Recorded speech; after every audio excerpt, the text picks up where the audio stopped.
लगता है कि कार्यकाल खत्म होने से पहले जो बाइडेन और कमला हैरिस को थोड़ी सी शर्म आ गई है, जिसके कारण वो भारत के साथ रिश्ते मजबूत करने के लिए लास्ट में जाकर एक बहुत ही बड़ा कदम उठा रहे हैं। जाते जाते जो बाइडेन और कमला हैरिस ने भारत को एक बहुत ही बड़ी गुड न्यूज दी है। रेफरेंस के लिए आपकी स्क्रीन के ऊपर आर्टिकल का स्क्रीनशॉट है।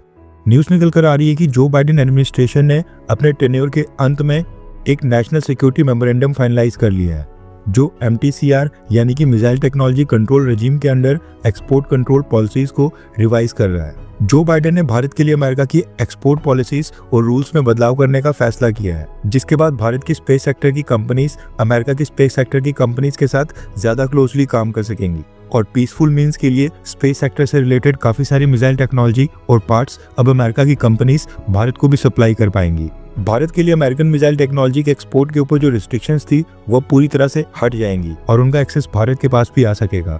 स्पेस सेक्टर में जो क्रिटिकल और हाई एंड इक्विपमेंट्स यूज होते हैं, भारत वो भी अमेरिका से परचेज कर सकेगा, क्योंकि अमेरिकन पॉलिसीज में रिवीजन के बाद इंडिया और अमेरिका की प्राइवेट स्पेस कंपनीज के बीच और भी ज्यादा पार्टनरशिप और कोलैबोरेशन हो सकेगी। स्पेस सेक्टर की कुछ टेक्नोलॉजी जो मिसाइल टेक्नोलॉजी कंट्रोल रेजिम के कारण भारत को नहीं मिल पा रही थी, अब वो भी भारत की कंपनीज को मिल सकेंगी। व्हाइट हाउस के deputy national security adviser John Finer ने खुद ही इन्फॉर्मेशन दी है और उन्होंने अपनी स्टेटमेंट में कहा कि वो ये स्टेप इसलिए उठा रहे हैं ताकि दोनों देशों के बीच कमर्शियल स्पेस कोऑपरेशन को और भी आगे बढ़ाने के लिए काम किया जा सके। MTCR एक पॉलिटिकल फ्रेमवर्क है जो 1987 में G7 नेशंस के द्वारा एस्टेब्लिश किया गया था। दुनिया की 35 कंट्रीज इसकी मेंबर्स हैं। इसका मेन पर्पस है मिसाइल और मिसाइल टेक्नोलॉजी की प्रोलिफरेशन को कंट्रोल करना। भारत साल 2016 में MTCR का मेंबर बना था, जो अपने आप में भारत के लिए बड़ी अचीवमेंट है, क्योंकि चाइना को अभी तक इसका मेंबर नहीं बनाया गया है।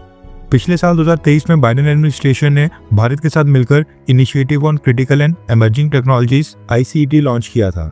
इसका मेन गोल था क्रिटिकल टेक्नोलॉजीज में दोनों देशों के बीच पार्टनरशिप को स्ट्रेंथन करना, और ये MTCR पॉलिसीज को रिवाइज करना उसी ICET इनिशिएटिव का एक पार्ट है। अब यहाँ पर भारत के लिए एक बहुत ही बड़ी अपॉर्चुनिटी है। पिछले कुछ सालों में भारत ने अपने स्पेस मिशंस के जरिए दुनिया को अपनी टेक्नोलॉजिकल कैपेबिलिटीज दिखाई हैं।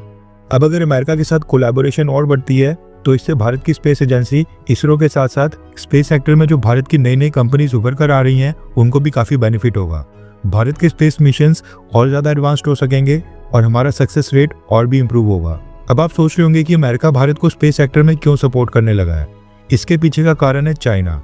चाइना अपनी एग्रेसिव स्पेस पॉलिसीज के जरिए दुनिया में अपनी डोमिनेंस दिखाना चाहता है, इसलिए अमेरिका भारत के साथ पार्टनरशिप मजबूत कर रहा है। क्योंकि भारत के स्पेस मिशंस सक्सेसफुल तो होते ही हैं, लेकिन साथ में काफी कॉस्ट इफेक्टिव भी होते हैं, और स्पेस सेक्टर में कोलैबोरेशन से दोनों देशों की इकोनॉमीज को भी काफी फायदा होगा। क्योंकि स्पेस टेक्नोलॉजी ना सिर्फ सैटेलाइट्स या रॉकेट तक सीमित होती है, बल्कि इसका इम्पैक्ट कम्युनिकेशन, नेविगेशन और डिफेंस सेक्टर्स में भी काफी ज्यादा होता है।